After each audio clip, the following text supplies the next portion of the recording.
The SS Superior City. This vessel would, in a sense, lead the way to many changes that were coming to the shipping business across the Great Lakes. This transitional phase of shipping on the Great Lakes would be from wooden vessels to steel-hulled vessels. And at the time of the construction of the Superior City, she was the largest vessel ever built on fresh water. The Superior City was built by the Cleveland Shipbuilding Company of Lorain, Ohio, and she would be launched on April 13th of 1898. The Superior City had a length of 450 feet, a beam of 50, and a height of 25. She also had a gross tonnage of 4,785 tons, and she could carry a net tonnage of 3,693 tons. She would also come equipped with a triple expansion steam engine, and she could carry a crew of up to 33 at a time. The Superior City had to be considered a pioneer vessel. Again, this transitional phase from smaller wooden-hulled vessels to bigger, stronger steel-hulled vessels was coming, and fast as well. The launching of these steel-hulled vessels would draw massive crowds. The Superior City herself would bring the whole town of Lorain around her to watch her being launched. This would become an incredible time on the Great Lakes as these massive steel-hulled freighters would begin popping up and emerging. The amount of cargo and freight these steel-hulled vessels could transport as opposed to the wooden ones would be massive. It was often said at the time of these new steel freighters emerging across the Great Lakes, if one were to look across Lake Superior, for example, it would be dotted with hundreds of new freighters and black smoke arising from them. An interesting side event would actually happen with the Superior City in Sault Ste. Marie, Michigan on April 26, 1909. A Dr. Griffin, who was the local health officer, would actually begin receiving reports that some of the boats that were tied up at the Soo locks had been quarantined. And some of the lockmen had actually reported that the Superior City herself was displaying a smallpox sign. This was cited just a few hours on the previous night of her being tied up. Upon learning of this, Dr. Griffin himself would board the Superior City and have a heated confrontation with the crew, where they would actually deny any knowledge of a quote-unquote smallpox sign. This very well could have been a prank. However, Dr. Griffin wasn't going to have it, and he would issue a strong warning to the crew that any misuse of a contagious disease sign would immediately be reported to the Michigan Secretary of State. Whether or not there actually was a smallpox sign being displayed aboard the Superior City is unclear. But either way, this is an interesting bit of side history and an event that occurred with her. All in all, the Superior City would have a very successful and peaceful career across the Great Lakes. 22 years, in fact. However, all of this would come to an end on August 20th of 1920 in what would be known as the deadliest collision to occur on Lake Superior.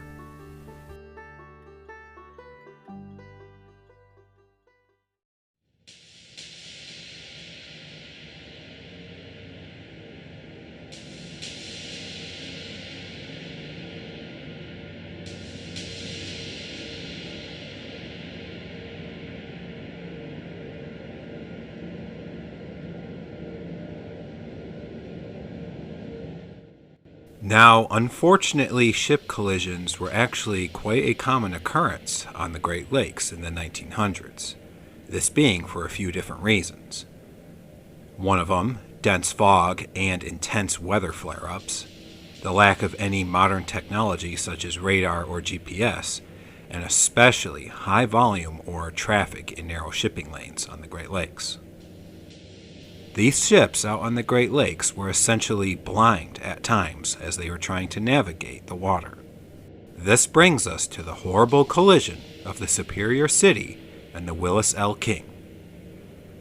The captain of the Superior City was Captain Sawyer, and the captain of the Willis L King was Captain Nelson.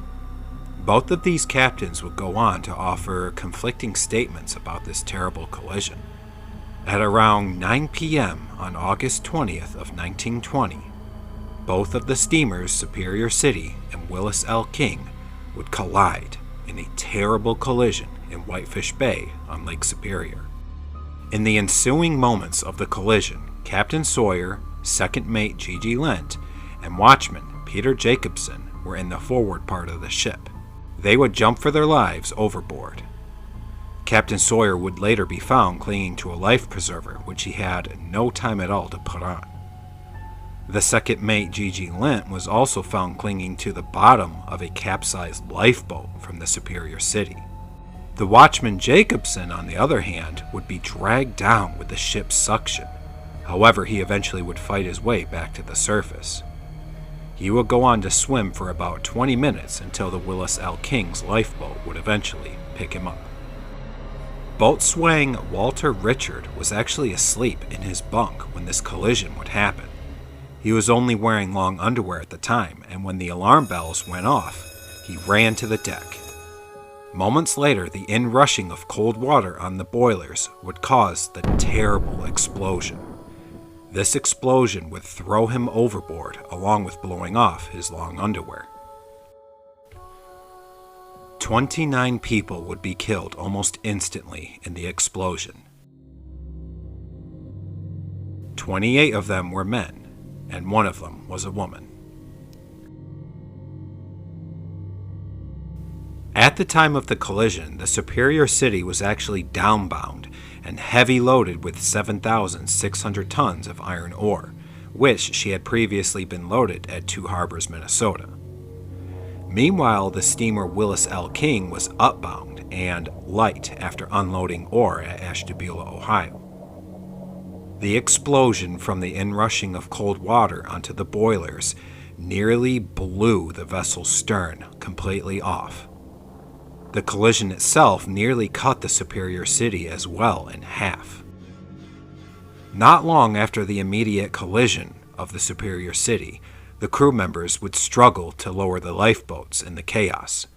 However, the lifeboats themselves were located over the boilers, and with the crew members above trying to lower them, and then the initial explosion, this would cause the most loss of life aboard the Superior City. No bodies of these crew members was ever recovered. Another steamer would eventually arrive to provide aid, the J.J. Turner. This steamer as well would pick up Walter Richard, who was clinging to a hatch cover. Later investigations into the collision of the Superior City and the Willis L King would reveal that about 10 minutes before the collision, steam whistle signals would be heard between both of the vessels. Captain Sawyer of the Superior City said that the weather was clear at the time of the collision, while Captain Nelson would go on to say that the night had actually been foggy and hazy. Both captains claimed to have given the proper amount of signal blasts for starboard to starboard passing. However, at the time of impact of the Superior City, it was swinging across the Willis L King's bow. Captain Sawyer would go on to say that the two vessels exchanged one blast signal, and this was indicating the conventional port-to-port passing signal. Captain Nelson asserted that the vessels also exchanged two blast signals for a starboard-to-starboard passing, however. The officers and the crew of the nearby J.J. Turner, along with the Midvale steamer, would witness the collision and heard the exchange of passing signals. However, it was determined that although very early in the night there had been haze and some fog, that at the time of the collision, though, the night was crystal clear.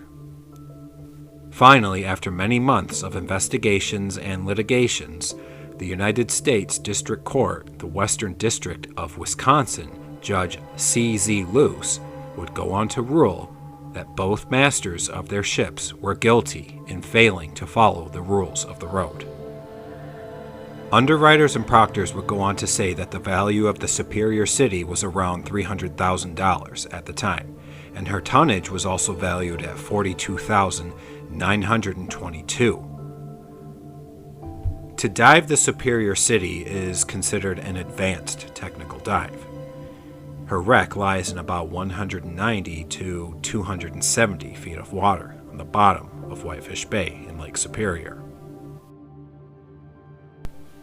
And that is the full story of the tragic collision and sinking of the Superior City.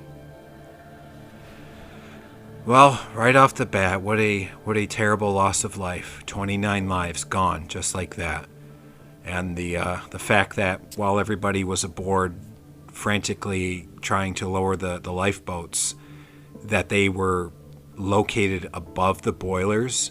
So the initial collision happens, and I'm sure they had a little bit of time to, get to them and try to start lowering them. However, once that water, as it said, that the Superior City was almost cut in half from that.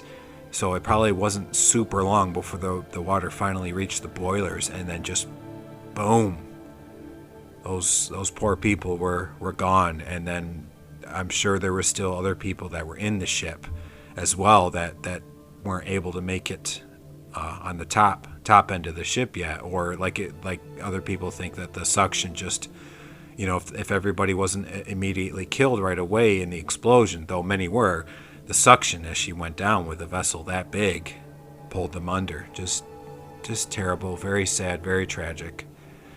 And also the two conflicting statements from both of the captains of the ships. I did do some more looking, and apparently there was fog or hazy, I guess you could say, pea soup as well over Lake Superior and Whitefish Bay earlier before the collision happened, but it must have cleared up enough to be actually quite visible. So I don't know. Take from that what you will, but this is an incredible story. It's definitely worth doing your own research and looking into. I'm glad I can bring this introductory video to her, but look up for more details. Tell me what you guys think in the comments section below about your thoughts about did the captain of the Willis L King not see the Superior City because of fog, or was it the other way around? It was actually crystal clear that night from Captain Sawyer on the Superior City, and they just failed to give the correct passing signals. I don't know. It's very interesting, but it's also worth telling, and the lives that were lost in this tragic collision, may they never be forgotten, and may they rest in peace and be honored by this short little video that brings attention to this story. But with that being said, guys, again, let me know what you think in the comments section down below. I thank you for joining me on this revisiting story of the Superior City. Like I said in a post earlier, I will be revisiting I will be revisiting earlier episodes because they are a bit rough. They are a bit, I was learning as I was going along, telling these stories in presentation, in speaking, in research, everything. So they do show their their wear, if you want to say. But I will be revisiting some stories for a little while here, along with also bringing you interviews as always and other good content coming. So definitely keep an eye out for updated posts and whatnot on the channel. But with that being said, God bless you. Thank you again for joining us, and look forward again to the next episode on Songs of the Great Lakes.